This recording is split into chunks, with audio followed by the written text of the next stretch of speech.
Legendary books আছে, কিংবদন্তি, Sulaiman the magnificent, প্রচুর বই পুস্তক আছে আর কি।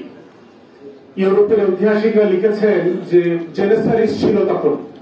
জেনেসারিস মানে হচ্ছে ধরেন এলিট ফোর্স, যেটাকে আমরা বলি যে একটা সাম্রাজ্যে অনেক ধরনের ফোর্স থাকে, তার ভিতরে যেটা এলিট ফোর্স ছিল, যেটা সুলতান সুলেমান নিজে কমান্ড করতেন।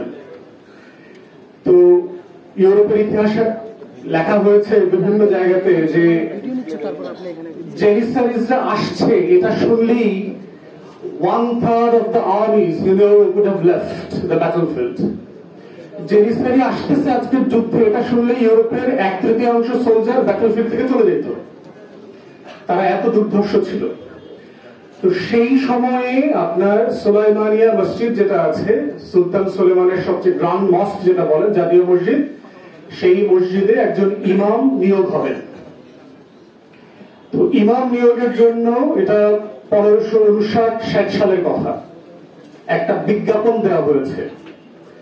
যারা তরুণ ওলামায়ে কেরাম এখানে আছেন তারা মিলায়া পড়বেন আর কি, আর যারা আকাবে আছেন, মুরব্বীরা আছেন, আপনারা ভাববেন যে আপনারা আসলে কি পড়াচ্ছেন। মহাসভা খুব জরুরি আমাদের নিজেদের জন্য। সেখানে 7টা রিকোয়ারমেন্টের কথা বলা ছিল যে গ্রান্ড মসজিদের, জাতীয় মসজিদের ইমাম নিয়োগ হবে, 7টা যোগ্যতা দরকার। প্রথম বলা আছে তাকে 4টা ভাষায় পারদর্শী হতে হবে, আরবি, ফার্সি, তুর্কি এবং ল্যাটিন। ল্যাটিনের জায়গায় আজকে কোন ভাষা যোগ হবে? ইংরেজি।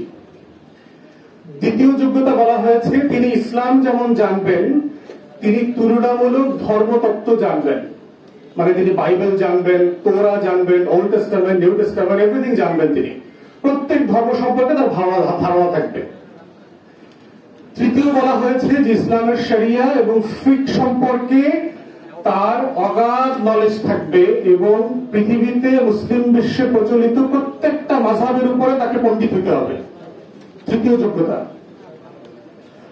চতুর্থত বলা হয়েছে যে তিনি ম্যাটেরিয়াল সায়েন্স সম্পর্কে জানবেন, যে ফিজিক্স, কেমিস্ট্রি, বায়োলজি, ম্যাথ, এই যে সায়েন্স গুলো আছে, বিজ্ঞান, অঙ্ক, এর প্রত্যেকটা জিনিস সম্পর্কে উনি মাস্টার হতে হবে।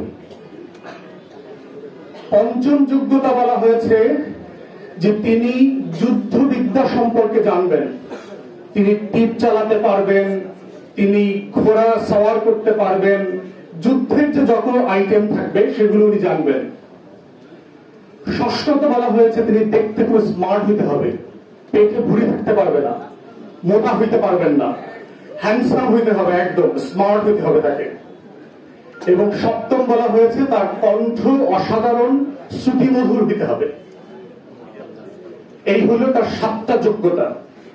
এর প্রত্যেকটাই বর্তমানে প্রযোজ্য, শুধু যুদ্ধবিদ্যায় যেখানে ওখানে মার্শাল আর্ট, তীর চালানো, ঘোড়সওয়ারের কথা আছে, তার বদলে আপনি বর্তমানে পড়ে নেন যে আপনাকে এসএমজি, এলএমজি চালাইতে জানতে হবে, ট্যাঙ্ক চালাইতে জানতে হবে, যুদ্ধ বিমান চালাইতে জানতে হবে, এইটা রিপ্লেস করেন। আর হচ্ছে ভাষার যেটা, এখন তরুণ ওলামায়ে কেরাম যারা আছেন তারা আজকে বাসায় গিয়ে আয়নাতে দেখে চিন্তা করবেন, এই বিজ্ঞাপনটা যদি 2024 সালে দেওয়া হয় আপনারা একজনও আবেদন করতে পারবেন কিনা?